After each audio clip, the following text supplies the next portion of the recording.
আমাদের ইচ্ছা হচ্ছে এই ব্যানারটা নিয়ে ওই বিজিবির হেডকোয়ার্টারে আমরা ঢুকে যাই, গিয়ে ওই পরিচালকের টুটি চিপে ধরে জিজ্ঞাসা করি, ওই বেটা বাংলাদেশের মানুষ মরছে, এতদিন আওয়াজ করো নাই, এখন তো তোমার বিজিবির কর্মকর্তা কর্মচারী মরেছে, সিপাহী মরেছে, এখন তো তোর লজ্জা হওয়া উচিত, এখন তো একটা কথা বল।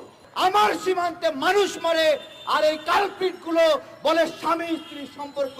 বাংলাদেশে একের পর এক মানুষ মরে, আমরা বিজিবির প্রতি আক্ষেপ দেই যে বিজিবি কেন কিছু করে না। আরে ভাই, বিজিবিকে করতে বললে না করবে? যেই বিজিবি যেই বিডিআর জিয়াউর রহমানের সময় করতে পারছে, সেই বিডিআর এখন কেন করতে পারে না? বোঝেন না?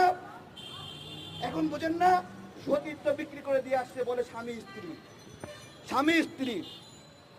আরে এটা স্বামী স্ত্রীর সম্পর্ক না, এটা পতিতা এবং খদ্দরের সম্পর্ক। বাংলাদেশের জনগণের সম্পর্কে যেহেতু ম্যান্ডেট দেয়নি, যেহেতু বিয়ে হয়নি, ভারতের সাথে বাংলাদেশের কোনো স্বামী স্ত্রীর সম্পর্ক হতে পারে না। বর্তমান